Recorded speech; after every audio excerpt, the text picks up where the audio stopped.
que la PESAC? La PESAC est une association nationale reconnue d'intérêt général qui regroupe les femmes épileptiques et bipolaires dont les enfants souffrent du syndrome de l'anticonvulsivant. Alors, qu'est-ce que le syndrome de l'anticonvulsivant? C'est l'exposition pendant la grossesse à un antiépileptique et plus particulièrement l'un d'entre eux, l'acide valproïque, commercialisé sous le nom de Dépakine, Dépakote, Dépamide. Ces médicaments sont tératogènes, c'est-à-dire qu'ils provoquent des malformations graves et des troubles neurologiques importants chez l'enfant exposé in utero.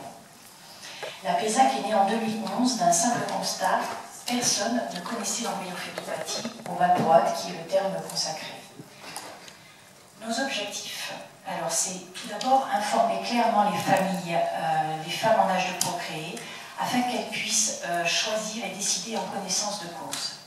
C'est également faire connaître et reconnaître l'embryophétopathie au valproate auprès des pouvoirs publics, des instances de santé et des médecins. Et enfin, diagnostiquer ces enfants touchés auprès de centres de référence avec des médecins formés à la pose du diagnostic. Et enfin, écouter les familles en détresse face à la maladie et essayer de trouver ensemble des solutions pour soulager et partager nos expériences. Alors, qu'est-ce que techniquement l'embryophétopathie? Le tableau clinique est assez clair. Il se caractérise d'atteintes malformatives dans 11% des cas, avec principalement des dysmorphies faciales, un faciès des patikines assez typique qui est proche des phétopathies à l'alcool, avec une lèvre supérieure fine, un front large, un nez épaté, des malformations rénales ou urogénitales, avec malformation de la verge qu'on appelle l'hypospadias, la descente par exemple des testicules ou une absence de règles. Des problèmes ORL également, avec des fentes labiales, des otites séreuses à répétition, entraînant quelquefois des surdité assez importantes. On a également une malformation des membres, avec dans certains cas des membres surnuméraires des mains par exemple, ou au contraire l'absence de phalanges. Voilà, encore. Voilà, comme dans le cas l'absence de main terminée, comme dans le cas de la petite Charlotte. Une hyperlaxité des membres également, qui est souvent importante, des craniosténoses, des malformations cardiaques, ou encore des malformations de la moelle épinière. Mais malheureusement, dans la plus grande partie des cas, c'est principalement des atteintes neurologiques, dans 30 à 40% des cas. Et on trouve souvent des troubles du langage de type dysphasie. Évidemment, l'enfant a parlé tard, de manière atypique, avec des formes plaquées. Des troubles du comportement importants, avec des colères, des anxiétés, des phobies, et des troubles du spectre autistique, fuite du regard, difficultés dans les interactions sociales. On rencontre aussi des troubles psychomoteurs, avec une hyperlaxité. Souvent, l'hyperlaxité, les malformations des membres entraînent une dyspraxie importante, des hypotonies, des incontinences dans certains cas urinaires ou fécales qui peuvent être très problématiques pour les familles. On a aussi, ça s'accompagne souvent de troubles neurovisuels, de troubles de l'attention avec ou sans hyperactivité, ce qu'on appelle des TDAH, et une déficience cognitive, puisque les enfants ont généralement un QI inférieur à 80, sans que ce QI soit en liaison avec le QI maternel. La problématique également de l'acide valproïque, c'est qu'il modifie le niveau d'expression de certains gènes. Alors là, on est dans un concept assez compliqué, c'est le domaine de l'épigénétique. C'est-à-dire qu'en fait, lors d'un entretien avec un épigénéticien, le professeur Baroukian-Necker, il nous expliquait que pendant l'exposition in utero à l'acide valproïque, l'acétylation des histones ne se fait pas normalement dans le noyau des cellules. Et cela va modifier le niveau d'expression de la séquence ADN. Ça ne modifie pas l'ADN, mais l'enveloppe en fait. Sur le valproate, ils ont un argument fort de modification épigénétique, et ça c'est une certitude.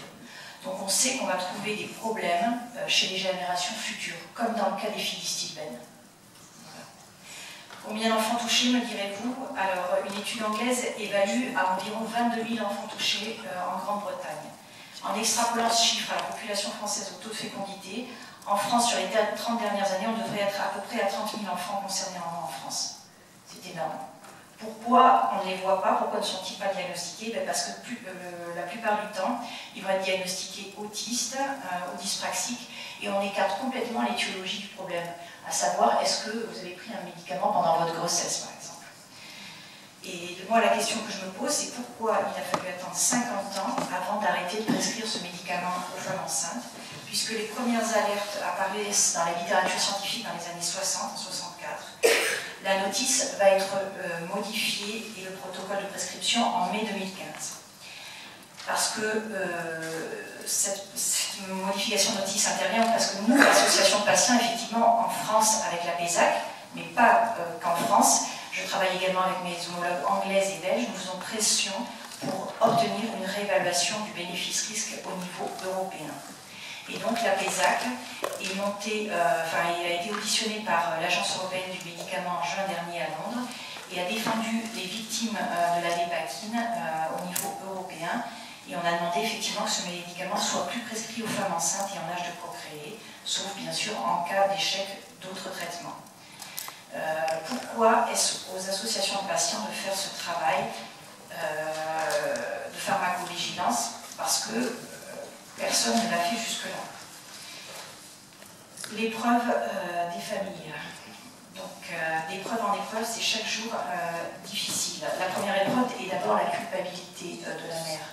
Pourquoi ai-je pris ce médicament? Pourquoi ce n'était pas inscrit dans la notice? Pourquoi mon médecin ne m'a rien dit? J'ai empoisonné mon enfant. Vivre avec ça, c'est difficile au quotidien.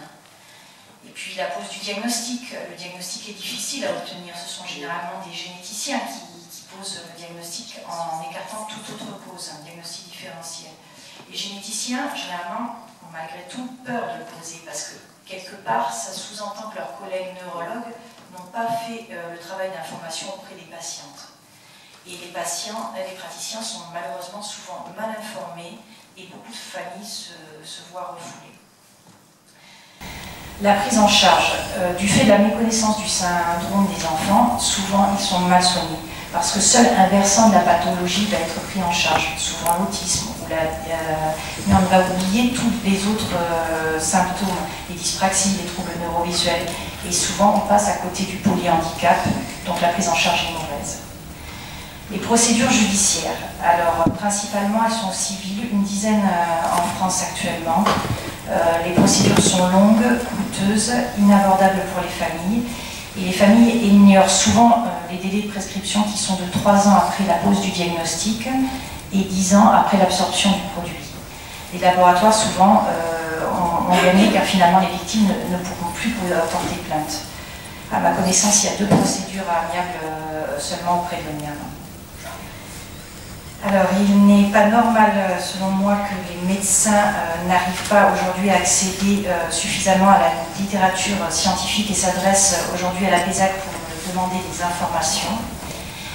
Il n'est pas normal que l'information donnée aux patients soit différente de celle donnée aux médecins, notice RCP.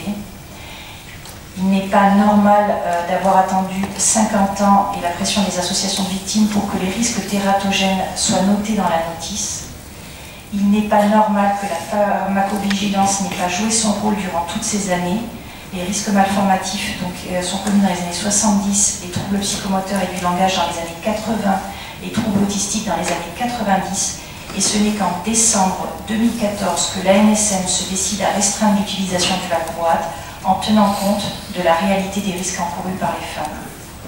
Il n'est pas normal qu'en France, les victimes aient à démontrer la toxicité d'un produit et que ce ne soit pas au laboratoire de démontrer que son produit n'est pas tératogène, alors que c'est lui qui dispose des données scientifiques.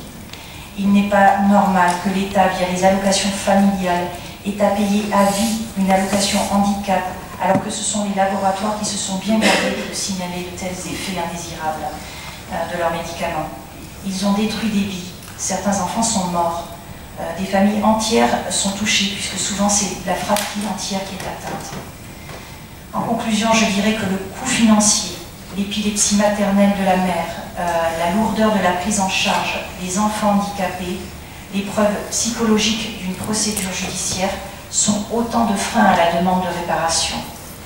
Il faut mettre les laboratoires face à leurs responsabilités et leur faire assumer cette charge financière. C'est aux élus à être les garants de cette sécurité sanitaire. Il faut dès à présent soutenir les victimes en permettant une modification de la législation française afin qu'elle soit réellement protectrice et réparatrice pour les victimes et non un facteur de souffrance supplémentaire. Je vous remercie.